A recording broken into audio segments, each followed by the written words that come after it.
नमस्कार दोस्तों। तो स्वागत है आपका इजी टू लर्न में। तो मैं इस लेक्चर में आपके साथ डिस्कस करने जा रहा हूँ कॉम्पेंसेशन थ्योरम के बारे में। चलिए तो फिर दोस्तों समझते हैं कॉम्पेंसेशन थ्योरम को।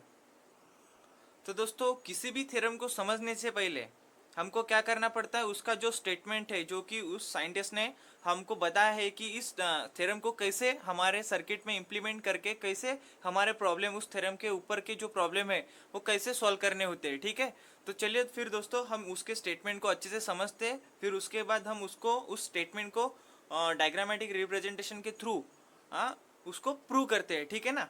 तो देखो इस कॉम्पेंसेशन थ्योरम में क्या लिखा है।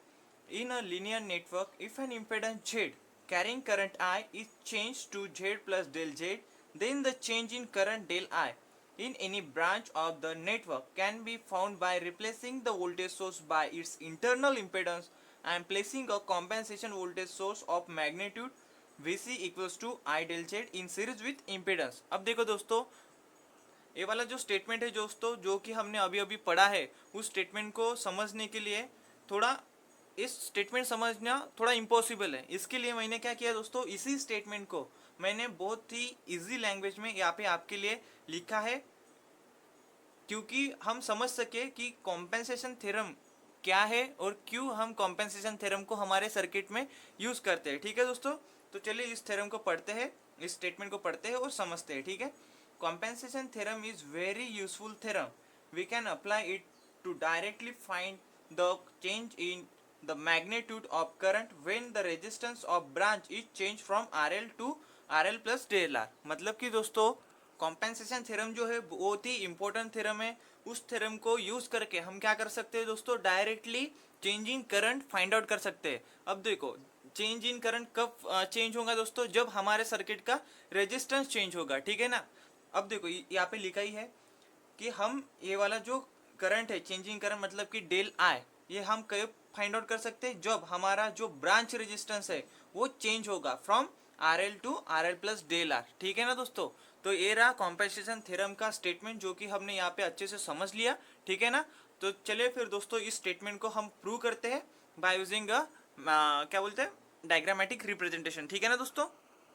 तो दोस्तों ये रहा डायग्रामेटिक रिप्रेजेंटेशन। इस डायग्रामेटिक रिप्रेजेंटेशन के थ्रू हमको क्या करना है दोस्तों, कॉम्पेंसेशन थ्योरम को प्रूव करना है। ठीक है, चलिए तो फिर दोस्तों इस कॉम्पेंसेशन थ्योरम को प्रूव करते हैं इस डायग्रामेटिक रिप्रेजेंटेशन के थ्रू।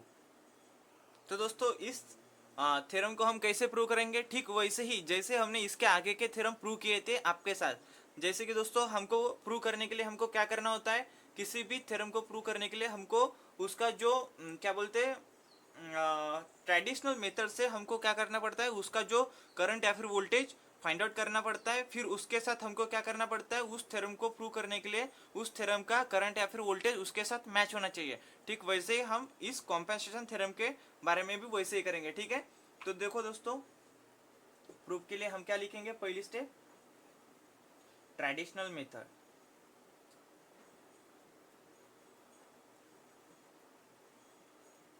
अब हमारी ट्रेडिशनल मेथड कौन सी है दोस्तों, हमारी मेश एनालिसिस हो गई या फिर नोडल एनालिसिस होगी। ठीक है, यहाँ पे हम नोडल तो नहीं लगा सकते, यहाँ पे हम कौन सी मेथड लगा सकते हैं, मेश एनालिसिस लगा सकते हैं। ठीक है ना दोस्तों। तो इसमें से कौन सा करंट फ्लो हो रहा है, इसमें इसमें से आई करंट। ठीक है, यहाँ पे दिखाई दे रहा है आपको। ठीक है दोस्तों। तो दोस्तों देखो अब हम क्या करेंगे, इस ट्रेडिशनल मेथड के थ्रू हमको क्या करना है, करंट फाइंड आउट करना है। कौन सा, डेल आई, मतलब कि change in current find out करना है। ठीक है, तो दोस्तों देखो आई इक्वल्स टू क्या होगा दोस्तों, देखो यहाँ पे I equals to V upon Z S plus Z. ठीक है ना, by using Ohm's law. Ohm's law के थ्रू हमने क्या किया, इस करंट सोर्स को फाइंड आउट किया। ठीक है, तो इसको मैं फर्स्ट इक्वेशन नाम दे देता हूँ। ठीक है दोस्तों। अब देखो हमको क्या करना होगा, अगर हमको डेल आई मतलब कि चेंजिंग करंट फाइंड आउट करना है, तो हमको क्या करना होगा, ये वाला जो इम्पेडेंस है इसको हमको क्या करना होगा, चेंज करना होगा किसके साथ, जेड प्लस डेल जेड के साथ। ठीक है ना। तो देखो now impedance Z is replace by Z plus del Z. ठीक है, तो इसका जो सर्किट है मैं यहाँ पे निकाल लेता हूँ, नहीं यहाँ पे निकाल लेता हूँ। ठीक है, देखो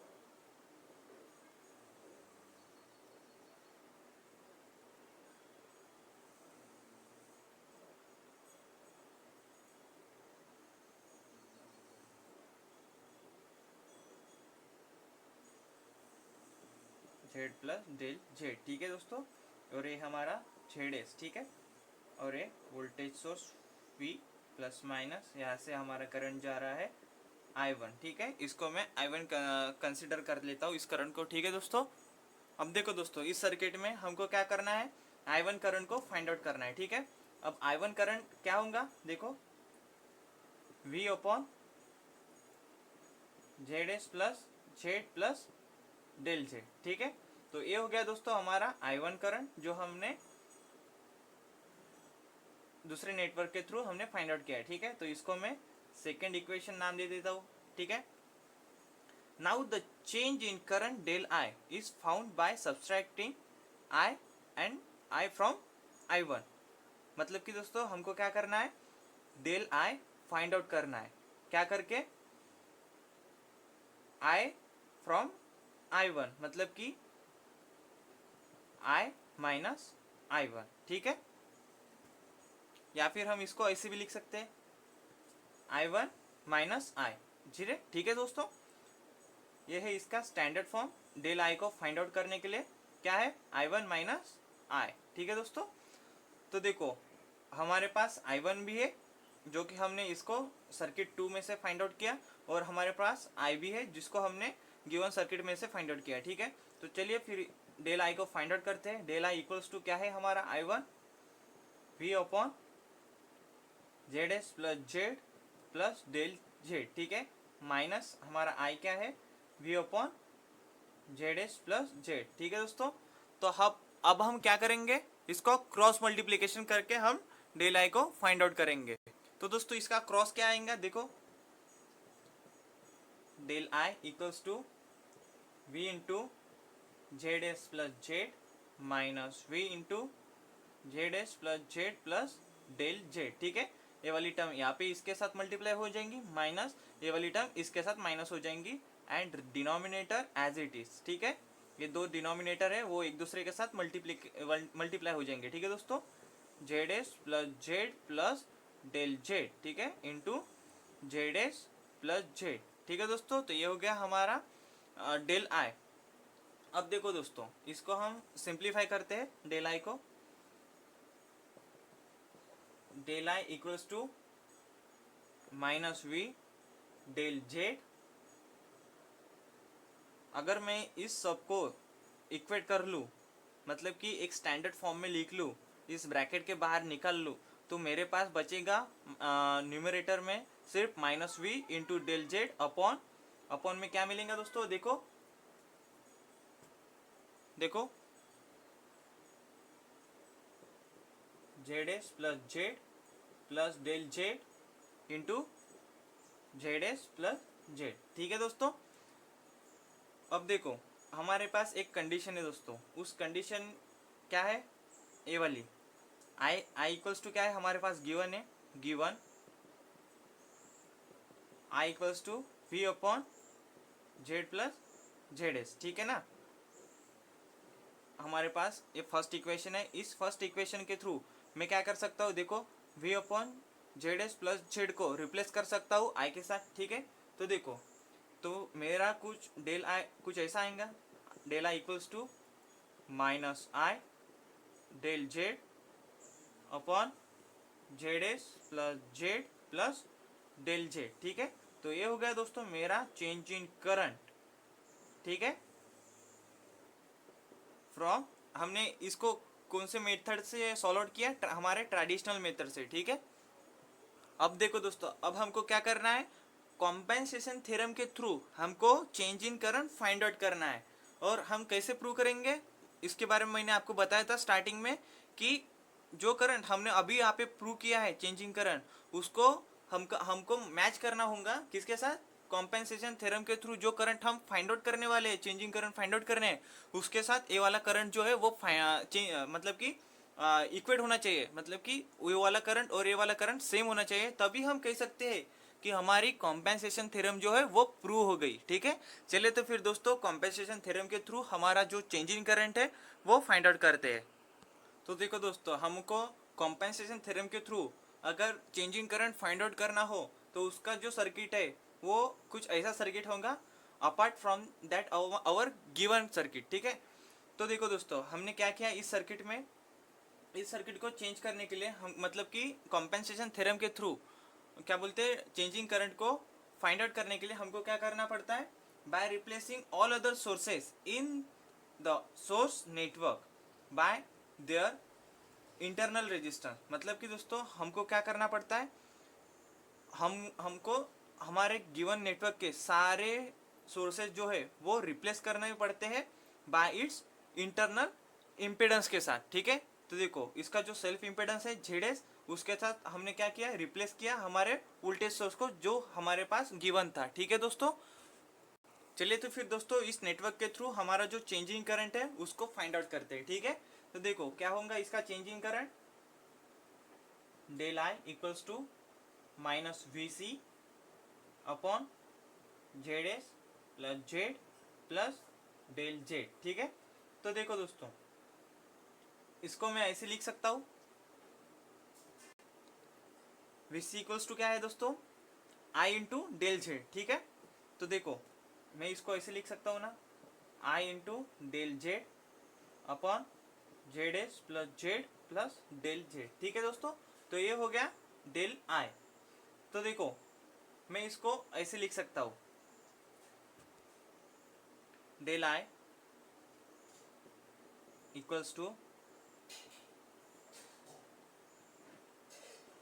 ZS plus Z plus del Z। ठीक है, कुछ नहीं, मैंने वही इक्वेशन यहाँ पे लिखा है और इसको मैं अब B नाम दूंगा। ठीक है, अब देखो दोस्तों हमारा फर्स्ट इक्वेशन मतलब कि ए इक्वेशन क्या आया था दोस्तों, हमारे ट्रेडिशनल मेथड के थ्रू डेल I की वैल्यू क्या आई थी, I इंटू, यहाँ पे माइनस है ना, माइनस। ठीक है, minus I into del Z अपॉन ZS plus Z plus del Z। ठीक है, तो हमारे दो इक्वेशन जो कि A और B मैच हो रहे हैं। ठीक है, तो उसके थ्रू मैं ये कह सकता हूँ कंपेयर, मतलब कि equation A is equals with the equation B। तो मैं क्या कह सकता हूँ, हेंस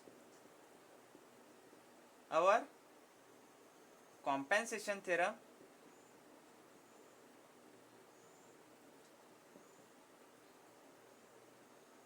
is proved। ठीक है दोस्तों, तो अब हमने क्या किया, हमारी कॉम्पेंसेशन थ्योरम का जो स्टेटमेंट है उस स्टेटमेंट के थ्रू हमने क्या किया, इस कॉम्पेंसेशन थ्योरम को प्रूव किया। ठीक है दोस्तों, by using a diagrammatic representation.